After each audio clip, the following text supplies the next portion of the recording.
Alrighty. Good morning, good afternoon, good evening, whatever it is, wherever you're at. Welcome back to Continuous and Never-Ending Improvement. I'm Jake Shortfager, joined as always by Miss Samantha White and Mr. Jalen Whisker Phillips.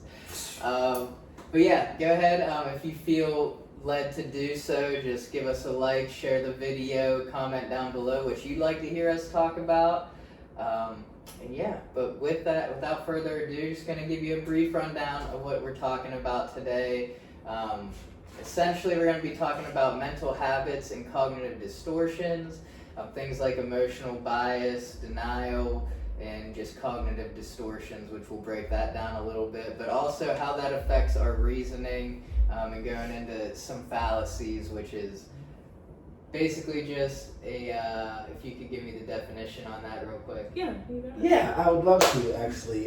Fallacies basically, so it's just a belief, it's a mistaken belief, especially one based on an unsound argument. Nice. Absolutely. So we're going to be learning basically how to argue properly, and not to just attack the person that we're arguing with. And so basically a fallacy can be things like a bandwagon, or appeal to popularity is a big one that a lot of people jump on, as well as just things like comparison and circular arguments, hasty generalizations, and things of that nature. But we'll break that down a little more as we chat here today. But with that, I'm going to pass it over to Miss Samantha and see what she has for us. Yeah, so to give it a little bit more context around the fallacy, I thought it might be good to kind of think about a situation that leads to you typically using a fallacy. Like, what would that look like if you kind of glance over the past day or week when you have used one? Like, what gets you there? What leads to it?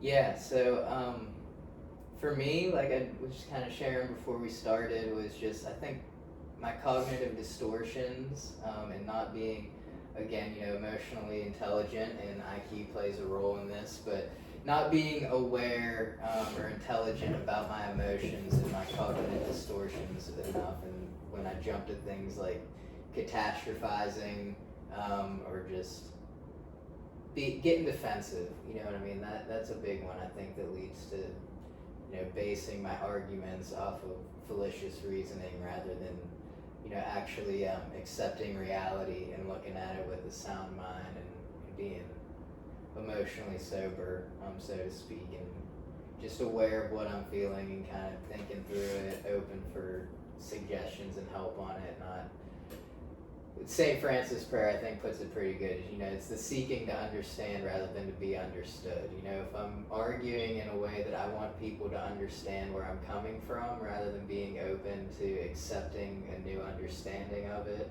I think that leads to a lot of fallacies. Yeah.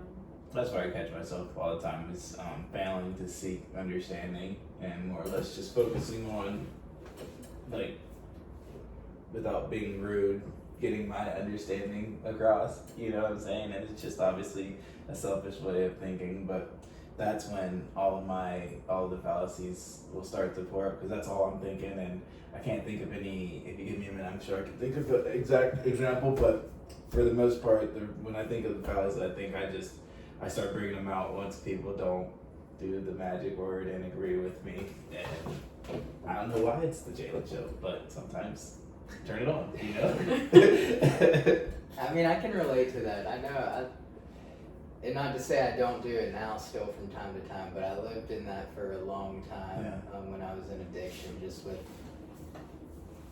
wanting to be understood. And like I said, I think it leads to a lot of defensive reactions, but that was also coming from a place that, at least to my understanding now, which open to gaining new understanding on it, but to my understanding now, it was due to like what I understand, and it's almost the emotional bias of what I feel must be true, rather than so it's basically me coming to the conclusion that my understanding is the whole picture. You know what I mean? My understanding is complete, and everyone needs to understand where I'm coming from because it tells the whole story. Yeah. And oftentimes it doesn't. And that's why I've tried to get away from saying things in conversations like, well, I feel, unless I'm really telling somebody like how I feel, because it's not to discredit anybody's emotions, like as we were talking about, you know, it's good to have places where we can talk about our emotions so that we can be intelligent and aware about them, but to not also, like we were saying, that being emotionally intelligent doesn't mean being emotionally influenced by them.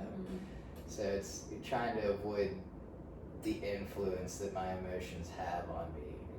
Like I was saying, is to try to avoid saying, well, I just feel like basing arguments, I guess, off I feel like rather than, well, I think, you know, and kind of starting it with that. Like, this is why I think this, not basing it on, well, this is how I feel. So it must be true, you know. Yeah, I think it's funny because when I was thinking about this, I was like, wow, I feel like I use them a lot in conversations that seem humorous and lighthearted, like debates, like just throughout the day about someone's like abilities or whatever it may be. We get in goofy debates all the time, and I use a ton of fallacies in them if I'm being honest, and like look at that. And as it's like there should be no hard feelings in these, so is it harmless? But then I'm sure it does definitely bleed into like moments that are more serious than, because I'm just used to using these just in lighthearted conversation, which is kind of crazy to think about, I guess, you know? Yeah. No, I mean, I don't think it's that crazy to think about, because I mean, like I said, my notes when I was doing this for school, I mean, the section was mental habits. Yeah. So it's like you're forming a mental habit, even though if you're doing it like jokingly, you know what I mean? And that's, I think that's just where we want to be, especially as leaders, where you want to be intentional about the habits that you're forming, you know, and even though it might be something joking, maybe it's a better opportunity to use good reasoning rather than, you know, jokingly use the fallacies in that, which, just to run down, I think it might be important for the viewers just to run through the cognitive distortions real quick, because I thought those were really good, just for some background. But the first one was always being right, which is a willingness to go to any length to prove one's correctness. Global labeling, which is just a generalization, or failing a task doesn't make one a failure. So not assuming because I failed at one thing, I'm a complete failure. Emotional reasoning, which is what must be, or what I feel must be true. Shoulds is a fixed set of notions on how others should act. Personalization is comparing. Catastrophizing is jumping to the worst conclusion. Overgeneralization is an opinion formed from one piece of evidence, or in today's day and age, clip farming. Polarized thinking is, you know, basically a one way or another approach. There's no middle ground or compromise willing to be found. And then filtering, which is just expanding on negative details and excluding positive ones. And those just create distortions in our mind and our reasoning. But just for some background. Yeah. In terms of like when you do get in that space, do you think there's often emotions behind them? Like, do you notice that like you start to have a shift in even nonverbal ways where your body language might start to showcase that you have some emotion, like you feel like you're starting to get frustrated or your tone of voice is shifting? Or do you just use a fallacy like regular spoken word, I guess? I'm not sure what the question is. Do you understand at all? Yeah, but do you want to... Yeah, I guess I'm just wondering, like, when, like, you're in a situation that leads to using a fallacy, do you feel like the reason you use it is because you're emotionally charged, you know? Like, someone hit a nerve, or can you just use it, like, randomly, you know? Like, are there emotions fueling you using it? Like, is that why that happens? I think that would be mainly why it happens. I mean, I think at least for me, I like to, I'm not a good arguer. That's why like I'm beating around the bush, because I like to think I'm a good arguer. Like I understand how to do it right, and how to not even argue, but how to reason. Like how if we're talking about something and you're arguing about it, you should only be talking about it. I get that wholeheartedly. Okay, period. But that's where I'm like, I'm not good because let's be real, emotions leak into arguments all the time. And once that happens for me, it's phallic journey for me. It's City. Phallic City, thank you. But yeah, I think for me it's more emotion led, and I guess it's just displaying the growth I have left for my EQ. But yeah. Yeah. I mean, I think there's emotions behind everything, you know, so I think that can definitely be a trigger. But also I think it's just, like we were talking about at the beginning, it's just intentionality. Like if we don't form the habit of good reasoning, you know, kind of like he was talking about in the video last week, where it's like if you fold your arms like this all the time, it's going to feel uncomfortable to fold them the other way, you know, at least at first, until you do it repeatedly, and then it feels normal, you know. So I think just being intentional about practicing good reasoning and good arguing can lead to the reduction of it, even when, you know, emotions run high. You know, I think that would help EQ overall. You know, it's just that the awareness aspect of it, which I guess that's in my other notebook, but yeah, like the 4 parts of, you know, the self-awareness and the social awareness part of it is realizing when I'm getting emotionally charged. But to your point too, in the question when you first ask it, is I think that definitely when I get, you know, emotional today, I'm better at like quick to listen, slow to speak these days, but my body language definitely shows that like I'm frustrated, or my lack of words shows that I'm frustrated, you know. And then whenever I do talk, you know, I could be filtering, you know, and expanding on negative things, excluding positive ones, and, you know, certain things like that, or catastrophizing and overgeneralizing with the distortions. But yeah, maybe I should talk about it more rather than trying to bottle it up and deal with it inside and find a better way to talk about it. But yeah, these days I'm a little more quiet, but that doesn't necessarily mean it's better. Yeah, that's such a good point. I feel like we all do that. And it's like, first step is to not just like say whatever you're feeling in a brash, berserk way, but then it's like, especially the people that know, you can tell something's up then though. I guess like what are ways we can use more EQ in those moments to progress to the next step in terms of being vulnerable, I guess, in that awareness or social awareness, to not kind of just go silent? Like, what are the best ways to communicate, do you think? I don't know, honestly, but for me, something that like I'm working now, and it's like tough just because we work with each other all the time, and like we know each other like really well. And I say it to say like now I mean I feel like I've gotten a lot of growth when it comes to like my emotions, and I don't want to say shown them just because you guys could obviously read them, but I say anybody else not really, because like I've gotten to a point now where it's like I'm aware of it, and I just need to take a second and just literally like just something that you said it to me, and it just always runs through my mind. It's just like it's not the time and the place for them, but like it almost puts like makes me feel better, because I always know like, okay, there is a time and a place for it, you know what I'm saying? I know that there's going to be another time, it's just not now. So what can I do right now? And I know one thing, you know, I really like to, you know, do the hard things, right, and be strong. And like one of those things is to be able to just operate and control those emotions and operate like normal, not like operate, just put your best foot forward and shut the heck up because you're going through, no, but like be normal. And like, but I guess to answer your question, just knowing that I have a person that voice it out to, or people to voice it out to afterwards, and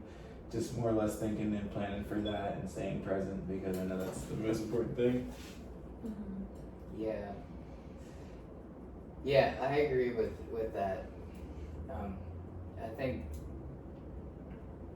what I was gonna say was basically just asking, like not being afraid to ask for help. You know, it's like the emotional reasoning distortion. You know, what is felt must be true. It's not being afraid to say, hey, I'm feeling this way, but I know it doesn't have to be true. Like, can you help me? Can you give me some encouragement? Can you give me some tips to get out of it? And not just like, well, I feel this way, you know what I mean? And It's because, and then it leads to, I mean, I did it last week, you know, when I was kind of struggling a little bit, you know, and I was like, well, I stopped, you know, and again, I do it like jokingly, but it's still distortions, like you shouldn't joke in that way, you know, but like the overgeneralization or the catastrophizing and personalization, you know, those things all still slip in, but, you know, kind of being just in a more healthy way of communicating it, you know, like this is what I feel, you know, but I know my feelings aren't facts all the time, so like what can I do, or like can you help me, and maybe they can't, you know, maybe it's just a matter of asking, but maybe they can't, you wouldn't know until you ask it. Yeah, I relate to that a lot because I feel like in terms of using cognitive distortions, I'll say something like that to someone in a humorous way, but I'm really trying to get at a serious conversation. But in the past, oversharing my emotions has pushed people away. So I'll try to like humorly or lightly ease into the conversation because that balance is really difficult of doing it all the time and too much and burdening someone with your emotions versus like bottling it all up and never communicating how you feel. It's like really easy to go to one extreme to the next. So like because it's uncomfortable and difficult to keep that balance, I'll like lead into conversations in the weirdest ways that can start with a fallacy or a cognitive distortion, which isn't a good way to, I guess, start a conversation. And yeah, I guess that's just me sharing. I don't know if you guys experience that or have any tips, because that is a difficult thing to balance. For me, something, well, it's not applicable to what necessarily you're saying, so I don't know how much feedback or help it's gonna provide, but just in terms of the conversation, something I just forgot to mention was like something that I've also like realized more or less recently is just acknowledging like essentially the spiritual world and realize like there really are almost like evil spirits, you know what I'm saying? And like, cause it's just easy to it's easy to fill it out, and just before you know it, it's me, it's who I am, and you don't know nothing, you're just operating with who you are and how you feel, and we already know that's just already a huge motivator already, how you feel, you know what I'm saying? But just acknowledging like, no, everybody goes through it, but like it's actually some real forces, you know what I'm saying? Like some real like negative forces that you're dealing with, and just taking a second, obviously bring it to God or whatever you need to do to get through it, but like that's just something that's been able to help me, is acknowledging like this is real that I'm going through. It's not me, but it's real. And then that's why I really want you guys to read Proof of Heaven, because the last thing I think of, which is the end goal, is like at the end of the day when it's all said and done and essentially I'm 6 feet under, none of this matters, none of this at all, and like it's just going to be fulfillment and happiness and all that good stuff. But yeah, now I'm glad you brought that up, and I can definitely tie it into, I guess I'll start with Sam's first, but I think that's just like the self-awareness part of like noticing our own emotional biases, you know, not carrying like, well, when I shared my feelings in the past, it pushed this certain person away, you know what I mean? I guess just being willing to be hurt again, you know, like if that happens, then it pushes that person away. But maybe, you know, that just shows that that person wasn't meant to be that close, or you know, or maybe it puts them where they're supposed to be in your life, and maybe it wasn't that close, but it doesn't push them completely out, or you know, and then it's just keeping an open mind of, and this is something I have to deal with a lot, is things not always being how I want them to be, you know what I mean? They are. There's no coincidence in God's world. Like, they'll be how they are is how they should be, you know? And just kind of keeping that in mind to where, you know, I'm not afraid to share this part with anybody, and, you know, all I can do is be open-minded and intelligent about my reactions, dealing with their reaction to what I shared, you know, because it can go any ways. Again, that's the should of it, you know. I think they should react this way to what I share, but you know, I can't have that distortion of how somebody else should act or respond to what I'm sharing. All I can do is take what they give me and then do my best with it, you know. But to your point too, is I'm glad you brought that up, because that's, I mean, I definitely feel that too. I mean, you know, spiritual person, you know, definitely believe in Jesus, and sometimes that blocks me from asking for help, I guess. You know, it's like I just need to ask him for help and it'll be all right. But that in itself is almost a distortion, because I mean, in the Bible, time and time again, it says encourage one another. So he gave us brothers and sisters to ask for help, you know, because he can work through them too when I'm not at my best. So, you know, I can't put that block on there and think, even though, you know, he dwells within us and we all have that connection to it, when my connection's blocked because of negative thinking or I'm being attacked, like that's a good time to ask for help, when, you know, I don't always do it, but to open up and be like, hey, I need help, I need prayer, you know, this is what I'm going through, can you pray for me, can you give me some encouragement, can you give me some guidance, you know, and then trust that God will give them the guidance to say to you, to guide you, you know, or the encouragement and the words needed to guide you. But yeah, so that's part of it too, is just to not think that I can handle it all on my own, you know. Obviously we can handle a lot with him being our rock, and he doesn't give us anything that we can't handle, even when it's hard and we're being refined, but that doesn't mean that we're just bottle it up and fight it in quiet, you know what I mean?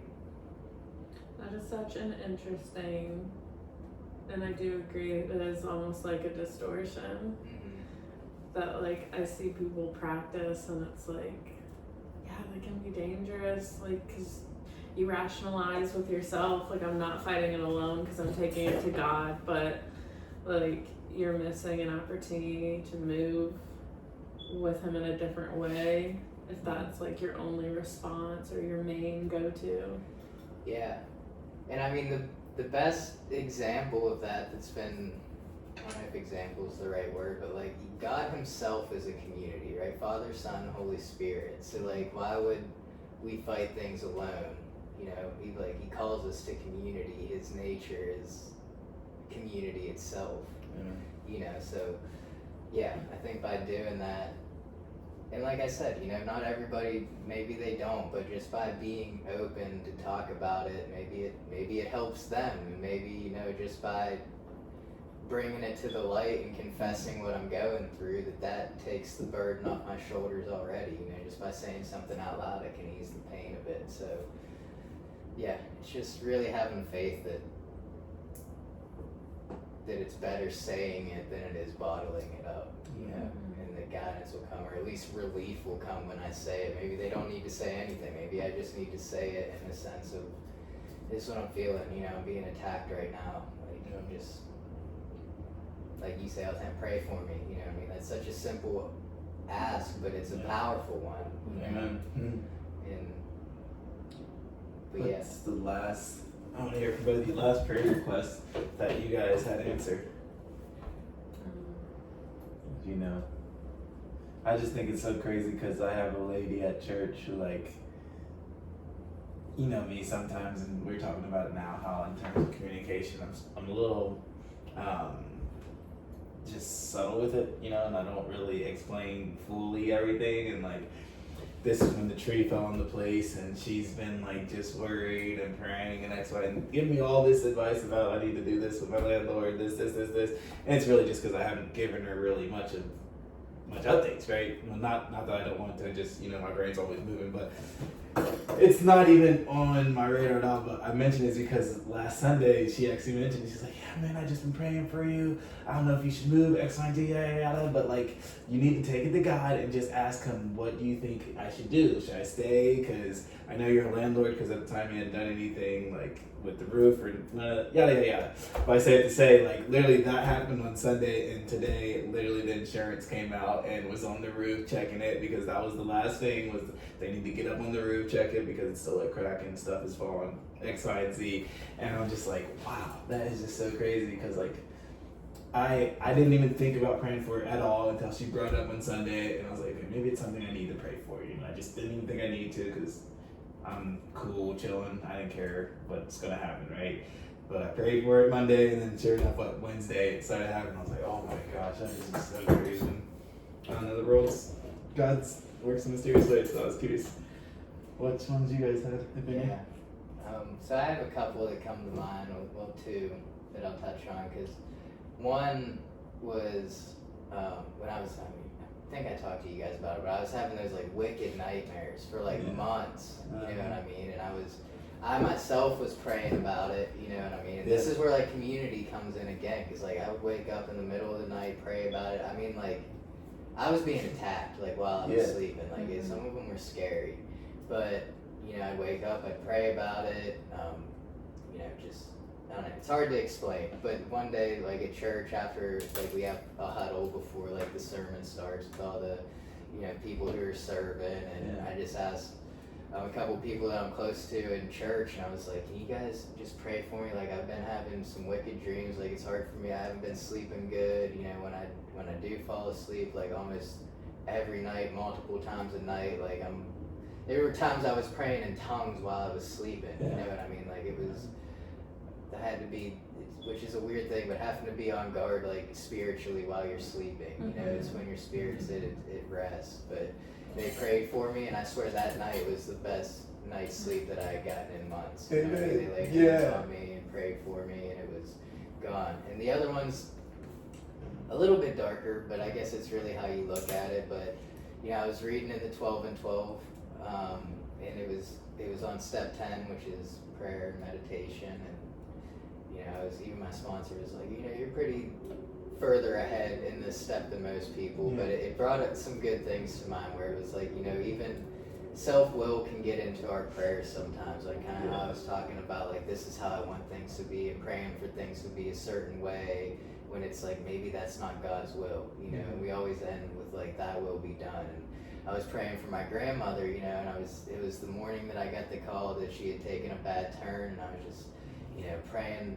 all the best intention prayers. That's what I kept saying, like, you know, I was, Lord, you know, relieve her of this, I know you can heal her, you know, just let her be well, you know. And then something clicked, and I was just like, if that's your will, you know, she's lived a full life, you know, if it's not your will to heal her, I just pray, just take her, you know, let end this suffering. And it was 20 minutes later that they called me back, and she had passed away. And I mean, that helped in a way too to deal with the mourning of it, just because, again, I believe that she's home now. Like, this world's not our home. None of us are here to live forever. She was 87. She was, you know, tired, had seen a lot of loss. She was missing the people that she had lost, and now she wasn't in good health anymore. So, you know, it was almost like, again, a selfish prayer of praying, you know, heal her so that she can be around to come to the wedding, and, you know, things like that. And then it just, something clicked, and I was like, you know,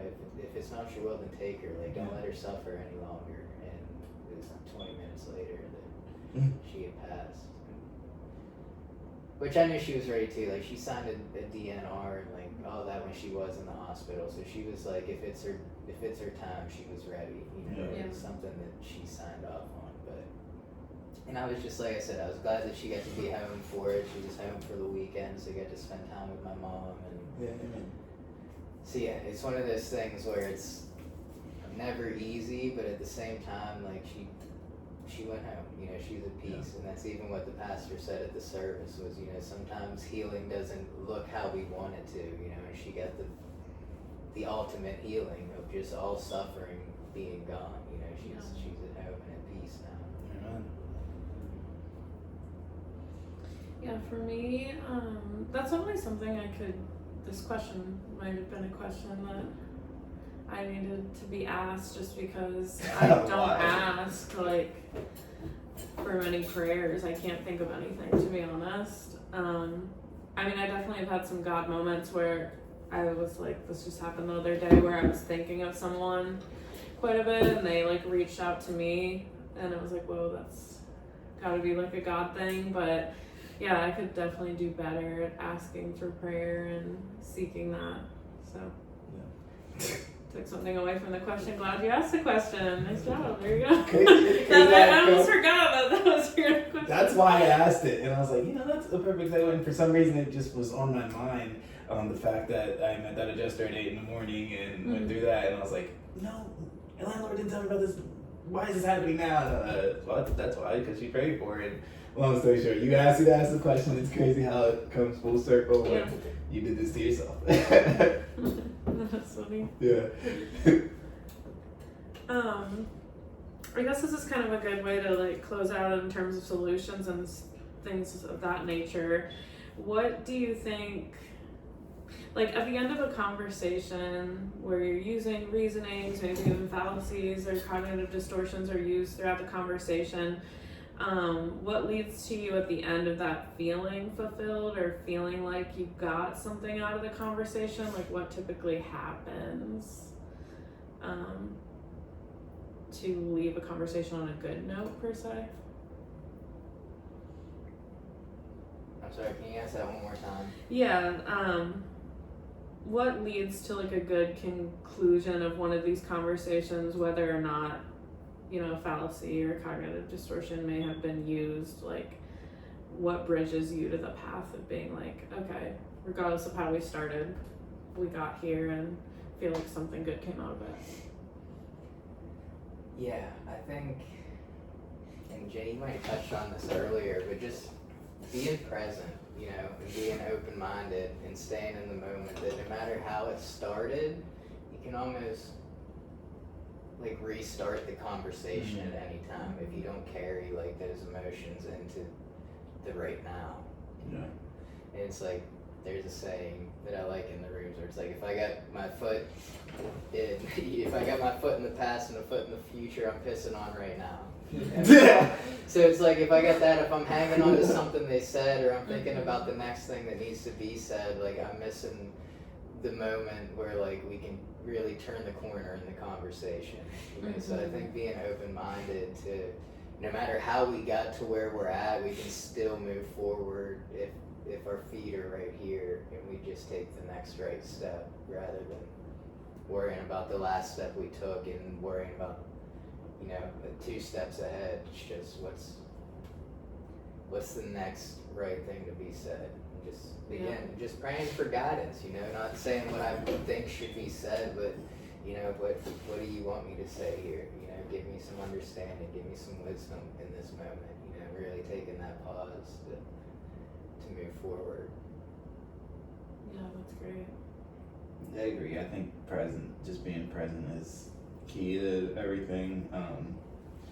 To speed up the present process to get me there, just I don't know. I mean, it looks like it looks different in like a lot of different ways. What I'm getting at is just like being able to fully like understand like this is all coming out of love.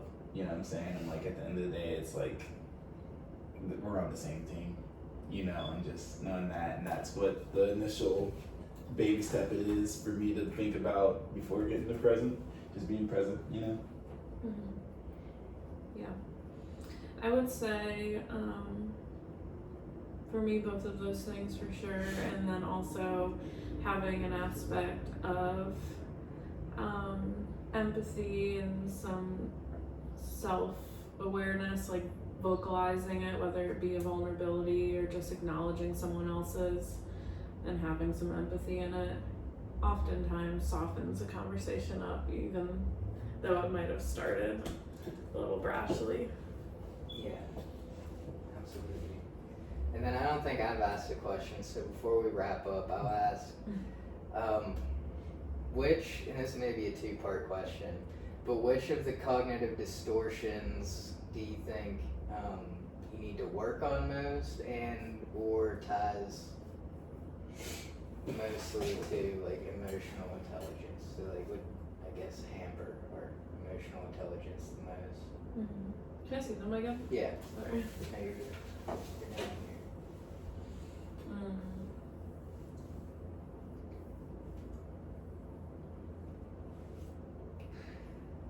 That's tough because there's definitely a couple. You can choose more than one, I guess. I mean, the first couple that drew my eyes towards was the overgeneralization. I think I can oftentimes do that. And I think that's tough with EQ because if you're overgeneralizing, you're not you can't be utilizing empathy because you're not making it specific to whatever it is you're speaking on. So that's a contradictory one that I think I fall victim to sometimes and should work on. And then always being right. I mean, I think there's an element to that where it's like, if you're always trying to be right, you're not practicing understanding or listening to the other person typically. So that easily gets you in a rut there. Yeah. Alright, pick 2. Easy peasy. PP, double P me out. Pause. Let's not do anything like that. But I did the polarized, just with the black and white in my mind. It's hard to give any gray area, and it's like, if you don't see it this way, then any other way, it's wrong. I mean, you guys got to witness a lot of that, and we're still working on that. And then I think, I don't know, I just think that's something like that's a big one, like I struggle with, like a big one that I struggle with. What I mean by that is like one, like I need to take stepping stones to get there, but more directly, and I guess within every day is what I'm getting at, because I feel like that's like more big, you know what I'm saying? But that's what but the personalization is my second one. It's just the comparing. I'm a grade A comparer.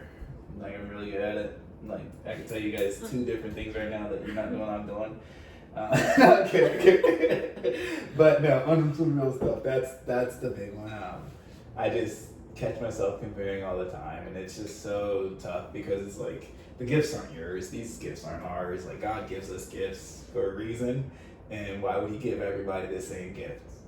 Why? And then that's why I just say it like that, because it automatically hits to the, wow, I'm a selfish a-hole, because, you know, that's essentially what I'm doing is I'm more important, so you need to be more like me. And it's like, I don't feel that way, but yeah, that's it. Yeah, that's a good point too, because I think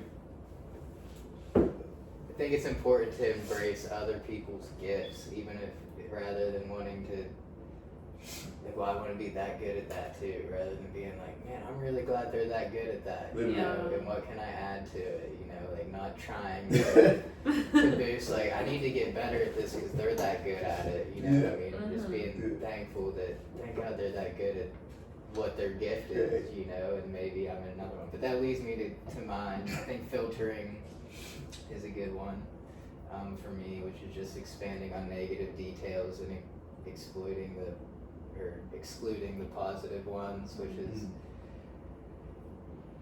you know, I mean, I can do it personally, you know, or sometimes I can kind of nitpick other people, which goes into the other one, which is shoulds, you know, and definitely something that I struggled with more in the past, but, you know, like I said, can still struggle with, is just having this idea of thinking people should know what they need to do because I see it, but then it's like, do I really even know how they should act, or do I even know how I should act, you know, and kind of looking at it that way. So those are definitely 2 big ones for me. But to your point, I thought filtering went with that one a little bit, just because it's like, you know, giving credit where credit's due, rather than nitpicking someone for, well, you should do this better or that better, and rather than being like, you do this really well, you know what I mean? Rather than focusing on whatever we might do not so well. Yeah. That's funny, we all picked different ones. So they're all toxic. Yeah. Okay. Toxic. Yeah, Ty and Schmidt, we're coming for them. Yeah. Toxic team. But alrighty, thanks for joining us today. Remember, be self-aware and be proactive.